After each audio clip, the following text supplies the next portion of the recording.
Supreme court ने larger bench को refer किया है उस मामले को, जो स्पष्ट तौर पे ये बताता है कि ये सवाल महत्वपूर्ण है।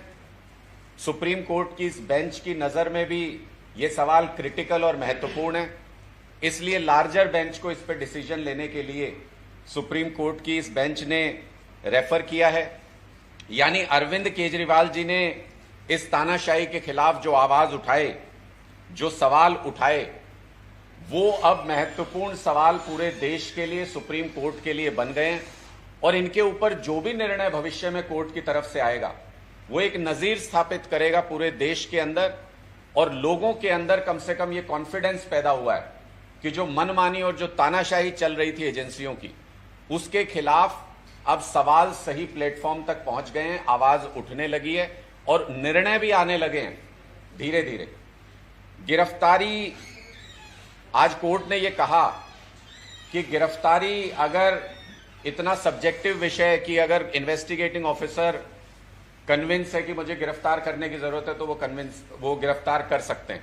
तो सुप्रीम कोर्ट ने कहा कि फिर जमानत की शर्तें भी इतनी आसान होनी चाहिए जितनी आसानी से आप किसी को गिरफ्तार कर लेते हैं। और अगर जमानत की शर्तें ईडी के कानून के मुताबिक बहुत मुश्किल है जमानत मिलना,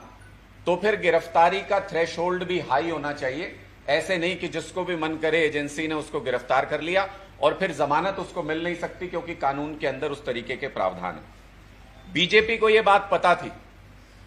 कि अब ये झूठा फर्जी केस जो उन्होंने बनाया था, 2 साल से जिसको भटका रहे हैं, जिस पे आज तक ट्रायल शुरू नहीं होने दिया एजेंसियों ने, किसी कोर्ट के अंदर इसके ऊपर कोई ट्रायल नहीं चल रहा है अभी, सब जगह पे इन्वेस्टिगेशन चल रही है जी, नए लोगों को उठा लिया, इन्वेस्टिगेशन चल रही है जी, अभी नहीं छोड़ सकते जी, ऐसा करके कोर्ट का भी समय खराब कर रही है एजेंसियां। और बार बार कोर्ट ने इसके ऊपर कमेंट किया है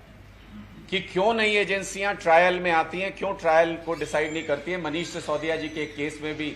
सुप्रीम कोर्ट ने यह कहा था कि 6 महीने के अंदर आप जांच पूरी करके और इसके ऊपर ट्रायल को भी स्पीडी तरीके से किया जाए।